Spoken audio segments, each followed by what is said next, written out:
Thank you, Mr. Chair. Thank you, Mr. Chair. And I too, like the former Speaker, would like to focus on Clause 57A, which is all about making archived works available for public viewing. And it is supremely ironic that for many years there has been negotiations to allow this wonderful, wonderful library of archival material made over many years while TVNZ actually was public service television. So for years there have been these negotiations, how can we make this archival material available on television? So they have negotiated this agreement to allow archival programs to be screened for public viewing.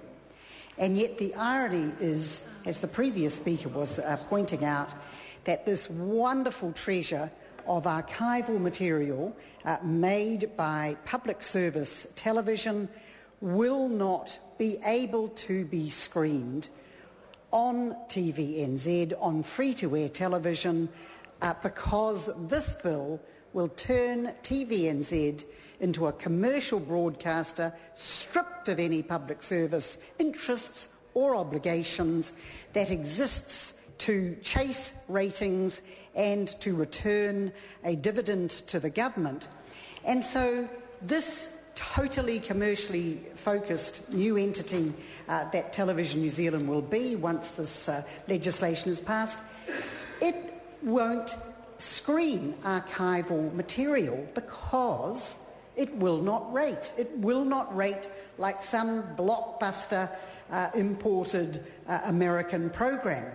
So, as the previous speaker said, we're not actually going to see, having spent all this time negotiating for this wonderful collection of archival works to be screened, they're not going to be. And to make it available for public viewing, they're not going to be available on free-to-air television once TV7 has also gone, as it will next year.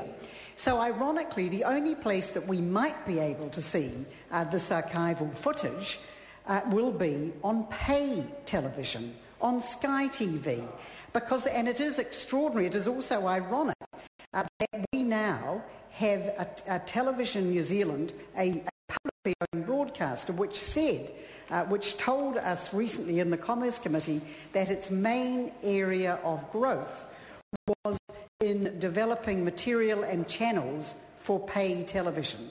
So we have the free-to-air broadcaster, which TVNZ is still at this moment, seeing its main raison d'etre as making channels and programs for pay television, for Sky TV. Quite clearly, as I have mentioned before in this debate, the agenda is to move away from free-to-air television in New Zealand, just as we've now moving away with this bill from public service television, and to move to pay television and commercial television. So it is ironic that this will happen, and it's interesting, Brendan Byrne said that he worked, I think he said, in regional television of TVNZ. Well, I didn't know that, but I too worked in regional television in TVNZ. So when it was a genuinely public service organisation. And when I worked for TVNZ for 2 or 3 years, and on Eyewitness News, etc., there was current affairs, there was a significant current affairs, there was regional television, there was a whole documentary department, documentaries were screened every week. There was and watched by a very large segment, one of the population. One of the highest rating programs were documentaries. And then we look 20 years later at what Television New Zealand is today. Where are the documentaries? Where are the New Zealand-made documentaries? Where is the current affairs television, the in-depth current affairs television? So unfortunately, Television New Zealand is but a shadow now of its former self, is in this bill stripped of all its public service obligations. It is under this bill, it is a nakedly commercial organisation. Paseta Sam Lutawinga. Mr Chairman, I move that the question be now. Mr Chair, I'm pleased to take another call in the committee stage of this bill and talk to the section with regards to archived works. I'd like to revisit what I see as being the critical issue in this bill, and that is the issue of public good. And we've talked about that on a number of issues, a number of subjects throughout the discussion. As you know, Mr Chair, this bill has got two main intentions. The first, which Labor fundamentally opposes, the removal of the Charter and replacing it with a minimalist statement of functions. And the second, which is to create that scheme which has been just talked about tonight, where the publicly funded works, those very important publicly funded works, those works that are part of our cultural heritage, part of our identity of who we are as a nation, which have been made before 1989 and are now held in the TVNZ archive, that they can be made available for re-screening. And that scheme was called the Archived Works Scheme. And I'd like to say to you, Mr Chair, and it's important that I do get the chance to say this in this debate, that scheme has got some merit. And it was a very interesting discussion in the Select Committee around this issue. In fact, much of the discussion concerned how to make the scheme possibly work. Unfortunately, the other major part of the bill, which was the removal of the Charter, was just unacceptable, absolutely unacceptable, and meant that Labor could not support the bill. But I'd like to talk a little bit about the Archived Works Scheme and what it represented, because it's worthy of some discussion, and particularly giving credit to the number of submitters and the discussion that was had with them and the notice that the Select Committee took.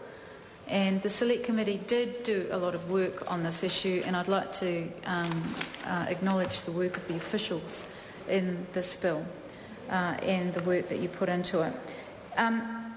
The Archive Works scheme was described as proposing and enabling a re-screening of those works which to date had been unavailable for reuse because of their need to negotiate with the multiple contract holders.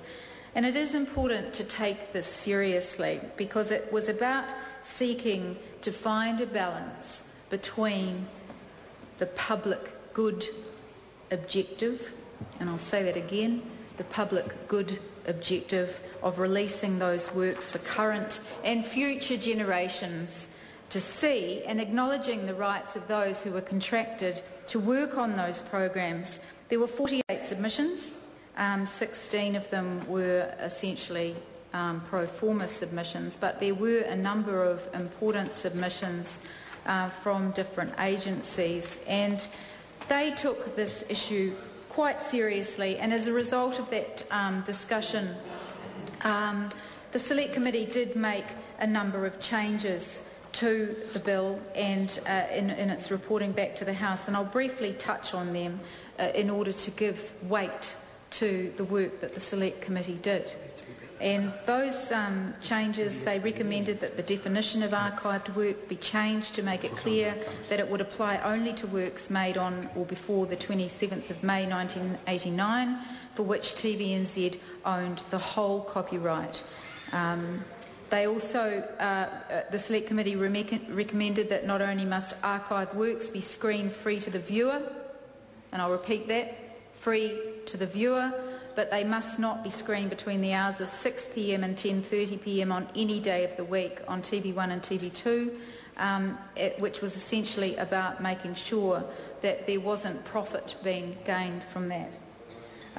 The rights of persons with an interest in archived work were to cease and that the Select Committee recommended that it be made clear that the cessation of rights of persons with an interest in archived work would apply only to the contractual rights and copyright under the Copyright Act 1994, and that oral and performers' rights would remain unaffected.